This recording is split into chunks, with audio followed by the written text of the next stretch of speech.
Assalamualaikum warahmatullahi wabarakatuh. Waalaikumsalam warahmatullahi wabarakatuh. Sebelum memulai pembelajaran, mari kita berdoa terlebih dahulu. Saya minta Apik untuk disiapkan ya. Boleh Apik siapkan untuk berdoanya. Sebelum belajar, alangkah baiknya kita berdoa. Berdoa mulai. Bismillahirrahmanirrahim. Raditu billahi rabban wa bil islami dinan wa bi Muhammadin nabiyya wa rasulah. Rabbi zidni ilman warzuqni fahman bi rahmatika ya arhamar rahimin. Amin. Oke, sudah berdoa. Hari ini hadir semua? Tidak. Tidak. Ada yang tidak hadir siapa? Dapat. Dapat kenapa? Dapat sama Alexa. Dapat kenapa? Sakit. Sakit. Kalau Alexa? Izin. Oke. Apa kabar hari ini? Alhamdulillah baik. Alhamdulillah baik ya. Kalau baik berarti sudah siap untuk belajar dan masuk untuk materi ya. Hari ini kita belajar apa? Tes laporan hasil observasi. Nah, sebelum Ibu menjelaskan, ada yang sudah pernah mendengar nggak apa itu teks hasil laporan observasi? Apa? Belum. Belum. Atau ada gambaran nih, oh observasi itu mengenai ini gitu. Apa?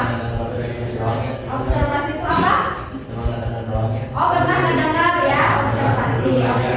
Jadi belum ada gambaran berarti ya mengenai teks hasil laporan observasi. Tapi kalian sebelumnya pernah membuat laporan kan? Ya. Laporan jurnal. Nah, itu tidak jauh beda dengan teks hasil observasi. Jadi observasi itu kalian melakukan pengamatan terlebih dahulu, lalu dibuatlah hasil laporannya. Oke, di sini Ibu akan menjelaskan ya. Nah, teks hasil observasi adalah teks yang berisi informasi tentang suatu objek atau peristiwa berdasarkan pengamatan secara langsung. Nah, pengamatan yang dilakukannya itu dengan teliti dan sistematis agar informasi yang diperoleh itu akurat. Contohnya apa? Hewan, tumbuhan, benda atau lingkungan. Oke? Atau misalnya Bu, bisa nggak saya mau mengamati seperti kalian tuh melakukan apa kalau praktikum? Pembuatan sampel itu bisa juga ya, tidak harus mencakup seperti ini. Kayak misalnya saya mau observasi terhadap sampel yang ada di laboratorium, itu bisa ya, termasuk ke dalam teks observasi. Next, di sini ada tujuannya apa sih dari teks laporan hasil observasi itu? Yang pertama ada menyampaikan informasi berdasarkan hasil pengamatan. Yang kedua, memberikan pengetahuan tentang suatu objek. Terus yang ketiga, menggambarkan objek secara jelas dan sistematis. Dan yang terakhir, menambah wawasan pembaca. Bagi yang malas membaca harus bisa ya untuk teks observasi itu. Ya. Oke. Yang terakhir, lalu ada ciri-ciri laporan dari teks observasi. Boleh dibacakan sama Lutfi. Apa aja ciri-ciri teks laporan hasil observasi itu? Berdasarkan hasil pengamatan bersifat objektif sesuai fakta menggunakan bahasa yang baku disusun secara sistematis tidak mengandung pendapat pribadi. Nah, itu adalah ciri-ciri dari teks laporan hasil observasi. Selanjutnya ada apa aja di sini? Nah, struktur teks hasil observasi itu terdiri dari berapa? 3. Nah, yang pertama ada apa? Pernyataan umum. Yang kedua? Deskripsi bagian. Dan yang ketiga? Sifat. Oke, struktur ini membantu menjelaskan secara lengkap ya. Lalu di sini ada kaidah kebahasaan dalam teks laporan hasil observasi. Sebelumnya di dalam teks anekdot ada kaidah kebahasaannya. Ada di sini juga harus ada ya. Fungsinya sebagai apa? Yang pertama menggunakan kata benda umum. Contohnya hewan, tumbuhan, manusia, dan lingkungan. Yang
Yang kalau manakah bagian pernyataan umum, Ya, bagaimana?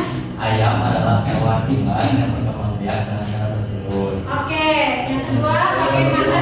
Manakah bagian deskripsi bagian Oke. dari ayam berarti sayap, paruh dan kaki. Oke, yang ketiga.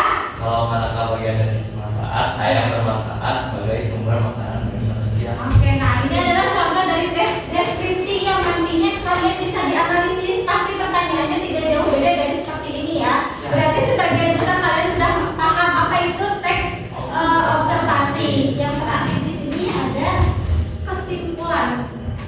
Kesimpulan dari materi teks observasi ini adalah yang pertama ada teks laporan hasil observasi berisi informasi berdasarkan pengamatan.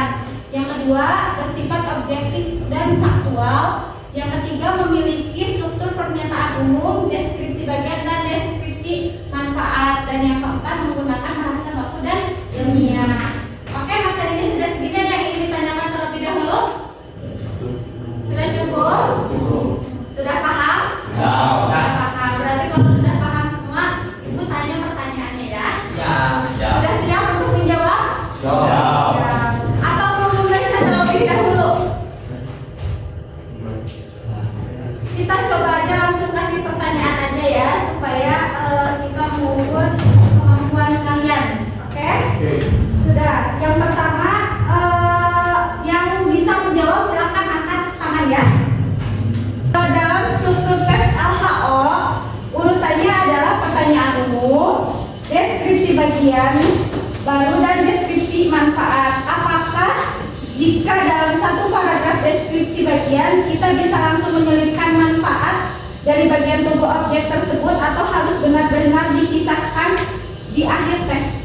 Ada yang bisa jawab? Pada paham semua berarti ya. Boleh saya tunjuk. Oh, Apit, boleh. Yang keras ya, Apit.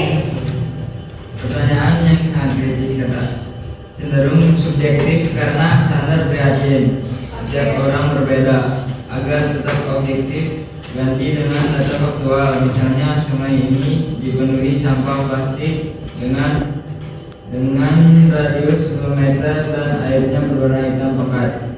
Dengan begitu sifat objektifnya tetap terjaga tanpa pendapat pribadi. Oke, itu adalah jawabannya. Oke, tepat boleh.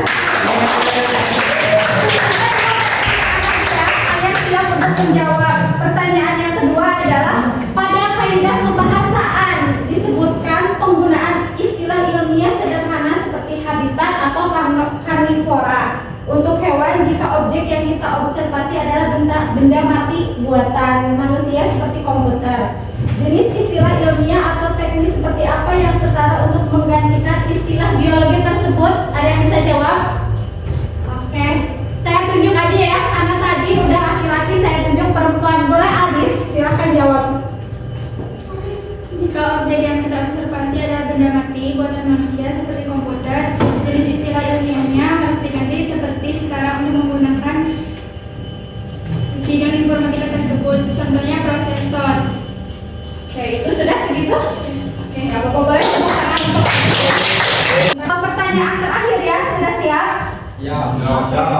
Untuk deskripsi bagian adalah kalimat ayam memiliki sayap, paruh, dan kaki.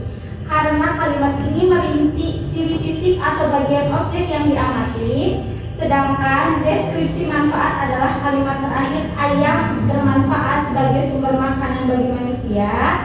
Coba jelaskan nilai guna atau fungsi dari ayam tersebut bagi kehidupan. Ada yang bisa menjelaskan? Aku. Oke, boleh Marco. Semangat banget Marco. Boleh coba dijawab ya. Ayam memiliki sayap, paruh, dan kaki. Karena kalimat ini merinci ciri fisik atau bagian dari objek yang diamati. Ya, terus? Sedangkan deskripsi manfaat adalah kalimat terakhir. Jadi ayam bermanfaat sebagai sumber makanan bagi manusia. Nah, karena menjelaskan nilai guna atau fungsi dari ayam tersebut bagi kehidupan itu cocoknya di yang terakhir manfaat. Good job ya.